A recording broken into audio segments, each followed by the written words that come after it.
Hey guys, मैं ध्रुवल मोदी आज आप लोग के सामने एक नया टॉपिक लेके आया हूँ जिसका नाम है कमर्शियल बैंक और उसके फंक्शंस। तो चलिए स्टार्ट करते हैं हमारा टॉपिक और इस टॉपिक को हम लोग थोड़ा डिटेल में समझेंगे। सबसे पहले कमर्शियल बैंक की definition. According to the banking company act जो 1949 के अंदर बनाया गया था, जिसके अंदर कमर्शियल बैंक की डेफिनेशन देके रखी है।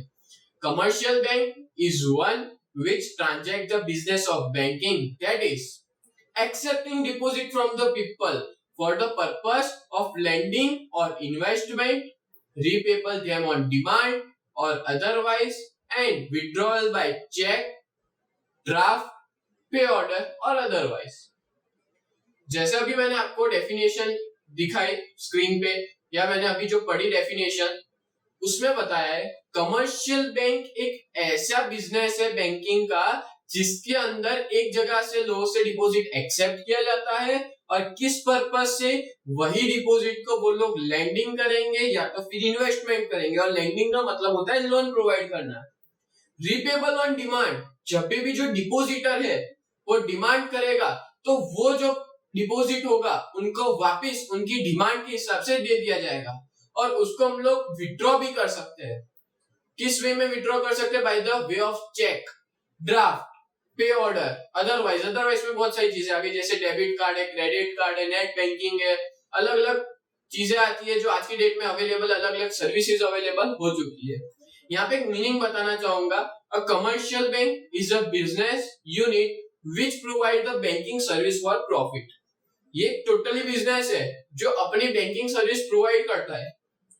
किस पर्पस से? प्रॉफिट के पर्पस से। फॉर एग्जाम्पल, मान लो कोई इंडिविजुअल अपने पैसे बैंक में डिपॉजिट करता है या कोई ऑर्गेनाइजेशन बैंक में डिपॉजिट करती है या कोई बिजनेस अपने पैसे बैंक में डिपॉजिट करते हैं, तो वो कमर्शियल बैंक जो है वो पैसा अपने पास नहीं रखेगी, वो आगे लोन देगी, या तो चाहे मॉर्गेजेस के रूप में या कार लोन या तो बिजनेस लोन, अलग अलग टाइप्स की लोन देगी, या तो फिर वो पैसे से कुछ इन्वेस्टमेंट कर लेंगे। और ये जो फंक्शन परफॉर्म करने वाली जो ऑर्गेनाइजेशन या तो इंस्टीट्यूट है उसको हम लोग बोलेंगे कमर्शियल बैंक्स। तो चलिए हम लोग कुछ एग्जांपल्स देखते हैं कमर्शियल बैंक के, जिसके अंदर कुछ कमर्शियल बैंक्स जैसे SBI, HDFC bank, ICICI bank, bank of Baroda, bank of India, IndusInd bank, axis bank etcetera. ऐसी बहुत सारी बैंक है जो कमर्शियल बैंक के फंक्शंस परफॉर्म करती है। अब मैंने यहाँ पे बोला फंक्शंस, तो कमर्शियल बैंक के कौन से फंक्शन होते हैं उसके बारे में हम लोग डिटेल में पढ़ेंगे जनरली। तो हम लोग देखते हैं functions of commercial bank. Generally commercial bank के दो फंक्शन होते हैं, एक होता है प्राइमरी फंक्शन और दूसरा होता है सेकेंडरी फंक्शन। प्राइमरी फंक्शंस के भी 5 पॉइंट्स है। सबसे पहला accepting deposit, providing credit facility, payment and withdrawal facility, credit creation, और पांचवा inter banking transaction. Secondary functions के भी 2 पॉइंट है, agency and utility services, providing various facilities. तो चलिए स्टार्ट करते हैं हम लोग प्राइमरी फंक्शन से। प्राइमरी फंक्शन का मतलब होता है बेसिक फंक्शन। अगर बैंक ये फंक्शंस को परफॉर्म नहीं करेगी तो बैंक का एग्जिस्टेंस कम हो जाएगा या तो फिर डिसॉल्व हो जाएगी। तो इस वजह से हर एक बैंक के ये फंक्शंस होते हैं जो उनको परफॉर्म करने ही पड़ते हैं। सबसे पहला एक्सेप्टिंग डिपॉजिट। बैंक जो है वो लोगों से क्या करती है? एक्सेप्ट करती है डिपॉजिट अलग अलग फॉर्म्स में, और वो डिपॉजिट के सामने उनको इंटरेस्ट भी दिया जाता है।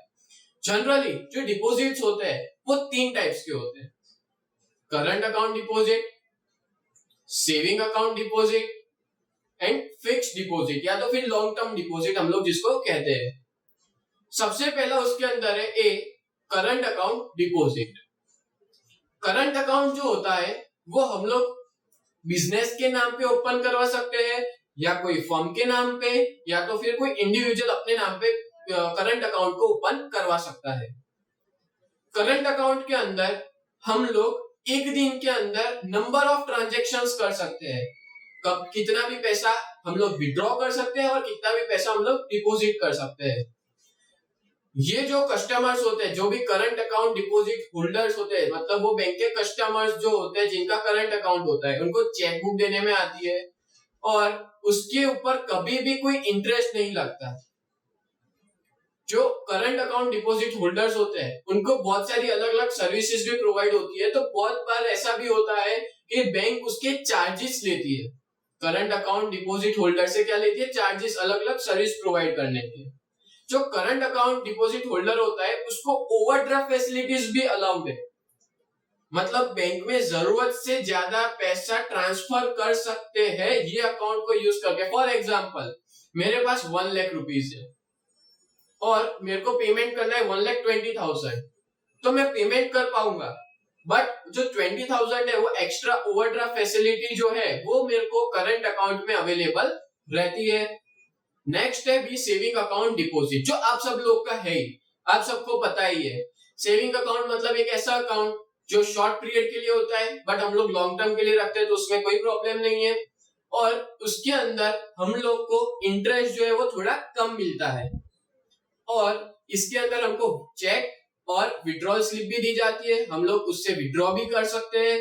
और आज के टाइम में, प्रेजेंट टाइम्स में, हम लोग डेबिट कार्ड और क्रेडिट कार्ड के थ्रू पैसा उस अकाउंट में से विड्रॉ कर सकते हैं। रिकरिंग डिपॉजिट अकाउंट, ये सब टाइप है, सेविंग डिपॉजिट उसके जैसा ही है, बट ये अकाउंट में से हम लोग पैसा विड्रॉ नहीं कर सकते। हमको क्या करना होता है, हर महीने एक फिक्स पीरियड पे एक फिक्स्ड अमाउंट वो बैंक में ट्रांसफर कर देना या तो फिर जमा करा देना होता है, और ये अकाउंट के ऊपर हमको एट लास्ट जब मैच्योरिटी खत्म हो जाती है तब हमको इंटरेस्ट के साथ टोटल अमाउंट मिलती है। ये अकाउंट जनरली उन लोगों के लिए जो अपना पैसा सेव नहीं कर पाते, मतलब बिग अमाउंट सेव नहीं कर पाते, उन लोगों के लिए अकाउंट बनाया गया है, और इसी अकाउंट को हम लोग कहते हैं रिकरिंग डिपॉजिट अकाउंट। कुछ बैंक के रूल्स के हिसाब से कोई पर्सन अगर मान लो स्किप कर देता है, कोई मंथ को पे करना स्किप कर देता है, तो उसको पेनल्टी चार्ज देना पड़ेगा। क्यों? क्योंकि उसने वो मंथ पे पैसा देना भूल गया, जमा कराना भूल गया, इस वजह से। पॉइंट नंबर सी, फिक्स्ड और लॉन्ग टर्म डिपॉजिट। जो लॉन्ग टर्म डिपॉजिट होते हैं वो फिक्स्ड अमाउंट के होते हैं और फिक्स्ड पीरियड के होते हैं। दैट मीन्स इसके अंदर हमको हमारा पैसा लॉन्ग टाइम के लिए रखना पड़ता है, और इसका जो रेट ऑफ इंटरेस्ट होता है वो compare to other deposit account सबसे ज्यादा होता है, और ये अकाउंट पे भी हमको ओवरड्राफ्ट फैसिलिटीज अवेलेबल होती है। Point number 2, providing credit facility. Bank हमको क्रेडिट फैसिलिटीज प्रोवाइड करती है, इंडिविजुअल या चाहे कोई इन्वेस्टर हो, अलग अलग टर्म्स में, वो हो सकता है लोन के फॉर्म में, कैश क्रेडिट के फॉर्म पे, या तो फिर बैंक ओवरड्राफ्ट के फॉर्म में। जनरली 3 वे से क्रेडिट फैसिलिटीज प्रोवाइड की जाती है, जिसमें सबसे पहला है शॉर्ट टर्म क्रेडिट, जो 1 साल और 1 साल के अंदर के लिए होता है। दूसरा है मीडियम टर्म क्रेडिट, जिसका टाइम पीरियड 1 साल से 5 साल के बीच में होता है। तीसरा है लॉन्ग टर्म क्रेडिट, जिसका पीरियड 5 साल से 15 साल के बीच में होता है। ये जो अलग अलग टाइम पीरियड के हिसाब से सबका जो रेट ऑफ इंटरेस्ट है वो डिसाइड अलग अलग करने में आता है। Point number 3, payment and withdrawal facility. कोई भी बैंक जो है वो हमको इजी पेमेंट के लिए इजी विड्रॉल फैसिलिटीज प्रोवाइड करती है, in the form of cheque, in the form of withdrawal slip, drafts, pay orders, और आज की डेट में एटीएम फैसिलिटीज भी बहुत ज्यादा बढ़ गई है, क्रेडिट और डेबिट कार्ड्स भी बहुत ज्यादा बढ़ गए, इंटरनेट बैंकिंग, मोबाइल बैंकिंग, उसके थ्रू भी हम लोग विड्रॉ अपना पैसा कर सकते हैं। Point number 4, credit creation. Credit creation एक बड़ा टॉपिक है, जिस वजह से हमने इसको अलग से बनाया, और ऊपर आपको आई बटन में ये वीडियो मिल जाएगा। क्रेडिट क्रिएशन को भी थोड़ा शॉर्ट में हम लोग समझ लेते हैं, डिस्कस कर लेते हैं। हम लोग डिपॉजिटर्स अगर बैंक में पैसा रखते हैं तो बैंक वाले पूरी की पूरी वही अमाउंट की लोन नहीं प्रोवाइड करते, उसमें से कुछ हिस्सा अपने पास रखते हैं, जिसको हम लोग बोलते हैं सीआरआर, जो आरबीआई ने डिसाइडेड किया है। और जब भी वो थर्ड पर्सन को जो पैसा काट के जो दिया जाता है थर्ड पर्सन को, उसको बोला जाता है क्रेडिट क्रिएशन। इसका डिटेल में समझना है तो हमारा दूसरा वीडियो उसमें आप देख सकते हो। Point number 5, interbanking transaction.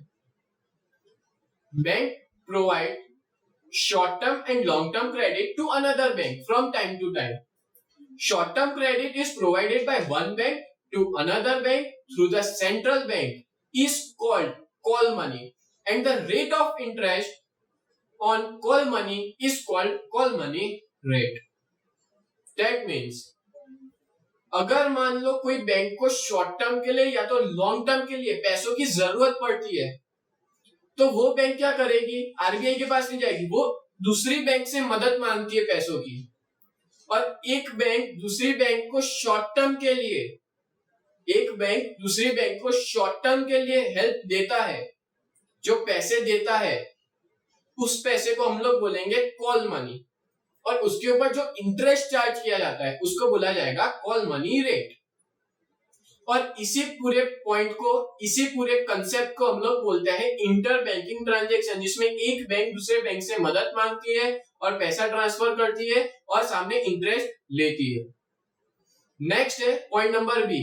अभी हमने जो सारे देखे थे वो सब प्राइमरी फंक्शंस थे जो हर एक बैंक को परफॉर्म करना ही पड़ता है। अगर वो परफॉर्म नहीं करते तो वो बैंक के क्लोजअप या तो डिसॉल्यूशन होने के चांसेस सबसे ज्यादा रहते हैं।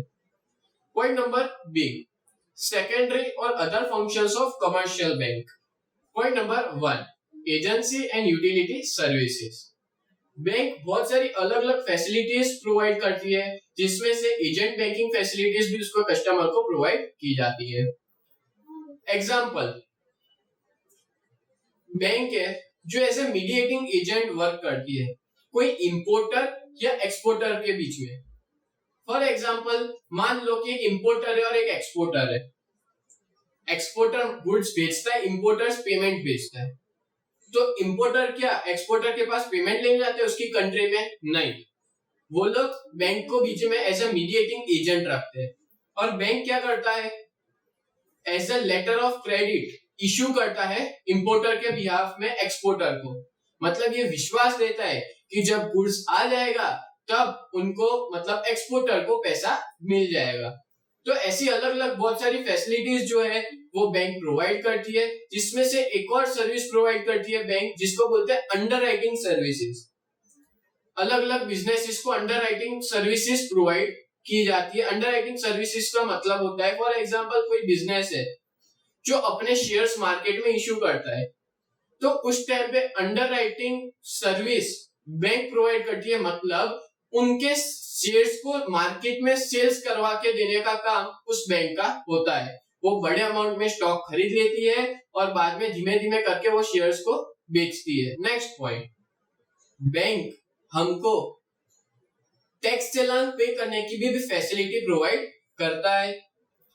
बैंक हमको सेफ डिपॉजिट वॉल्ट्स की सर्विस देता है।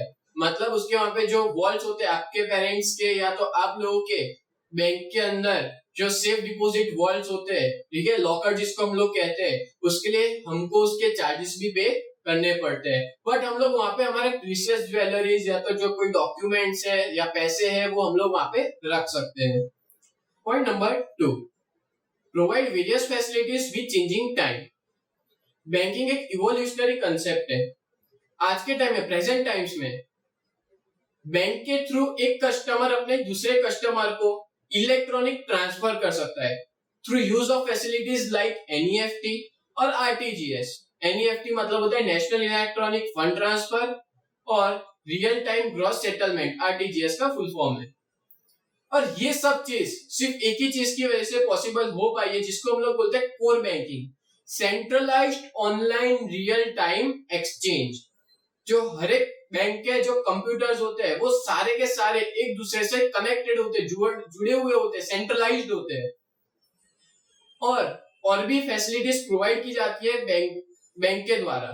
जैसे हमको कोई भी टाइप का पेमेंट करना हो, या हमको कोई गुड्स खरीदना हो, या हमको टिकट बुक करवानी हो, ऐसे बहुत सारे फंक्शंस हम लोग परफॉर्म कर सकते हैं बैंक के थ्रू, जिसमें हम लोग उनकी कुछ सर्विसेज यूज कर सकते हैं, जिसमें आती है इंटरनेट बैंकिंग और मोबाइल बैंकिंग। बैंक जो है वो सेफ डिपॉजिट वॉलेट की तरह सर्विस प्रोवाइड करता है, बट उसके साथ साथ डीमैट अकाउंट की सर्विस भी प्रोवाइड की जाती है।